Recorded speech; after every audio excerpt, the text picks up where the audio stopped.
First, let me ask you this question. Do you want to see us leave the EU completely? I want us to leave political union.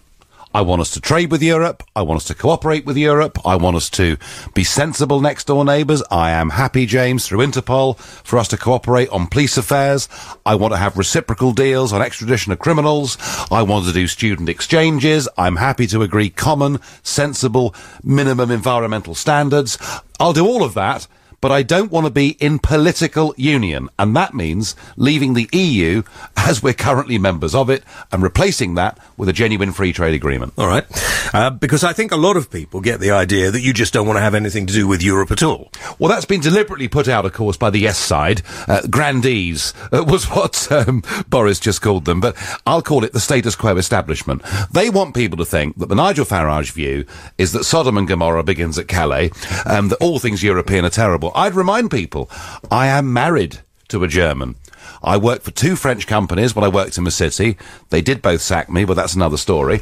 I'm trying not to bear a grudge. I mean, I love France particularly, and I know, James, that you love France too. You know, I love Europe. The diversity of Europe's a fantastic thing. How many languages do you speak, Nigel? Well, I speak English reasonably well, French up to incredibly good wine list standard, but not much beyond. Now, I'm not a great linguist. I have to be honest about that. But what is lovely about Europe is its diversity. What is objectionable is the idea that we should all be brought together without any of us ever being asked whether we want to, given a new flag, a new anthem, and just to cap it all, Herman Van Rompuy.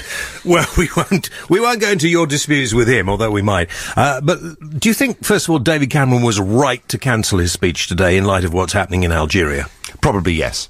I mean, I don't know how many British citizens are involved in this, but clearly the implications of what has happened are wider than just that gas plant. There is going to be a question now about investments from firms like BP, about British workers being in not just Algeria, but I fear the region too. So I think actually, yes, he was right well, has he delayed it or cancelled it? That's what I want to know. Well, yes.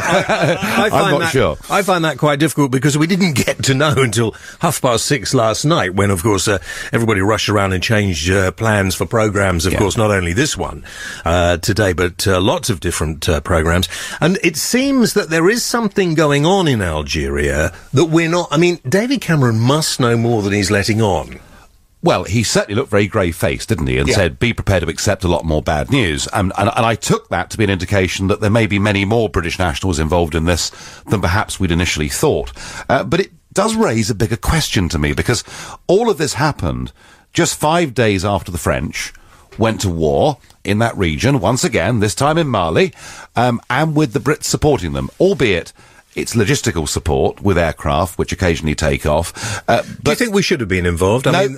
No, I don't. I'm sick to death of this country getting involved endlessly in foreign wars, where we clearly have no national interest at stake, and where we go into wars, James, without actually having an end game. I mean, we've now been in Afghanistan for longer than the entire duration of World War I and World War II put together. Can someone tell me what the objective is? I don't understand it.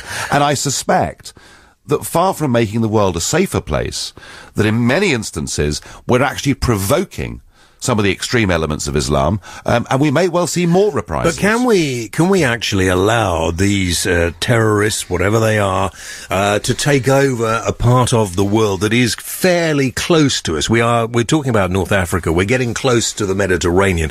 I mean, can we just sit back and allow these people to run roughshod over those countries? Well, I completely agree with that question and its worrying implication. But what can we do about it? I mean, look, we've cut our services to the bone.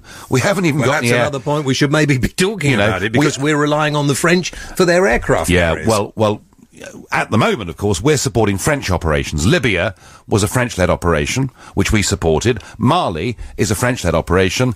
If the Argentines do invade the Falklands, do the listeners think the French will come to our aid? Wouldn't be quite so sure about that. I mean, if we were seriously trying to stop extremism across sub-Saharan Africa, we would need to put in the field a massive army, an army far bigger than we have today. And I think the reality is we cannot be the world's policeman.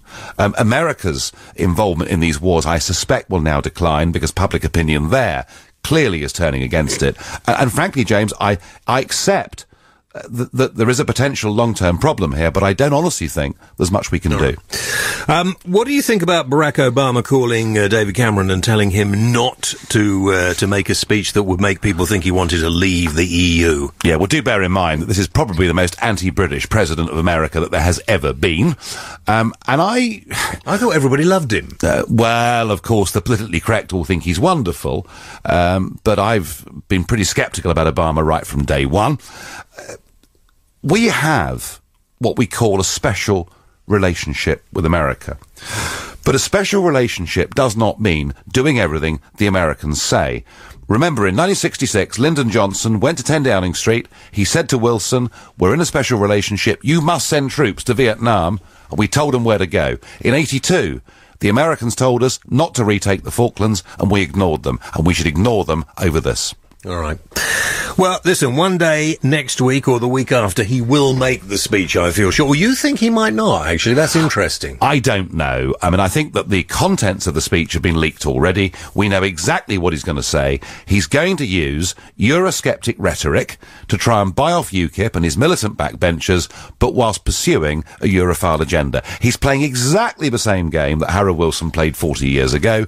The difference is this time, those of us that are opposed to it are really opposed to it, and we won't shift. How many of the backbenchers have been in touch with you? How many of them are having little private conversations in corridors with you at the moment? Well, we've spoken to, number. More. You don't need to name them, just a number. We've spoken to more than a handful. 12? And more than a handful. More than 12? Let's say 10 or less. All right. And let's see. I mean, these guys are as committed to Britain being an independent country as I am. And I must say, at the top of this interview, I thought Boris's words last night from Mansion House were very encouraging indeed. All right. Nigel, maybe next week we'll get you in and we'll do a phone Farage. People can phone you. You can talk to them about your views and your feelings on Europe. For the moment, leader of UKIP, Nigel Farage, thank you very much indeed. Thank you.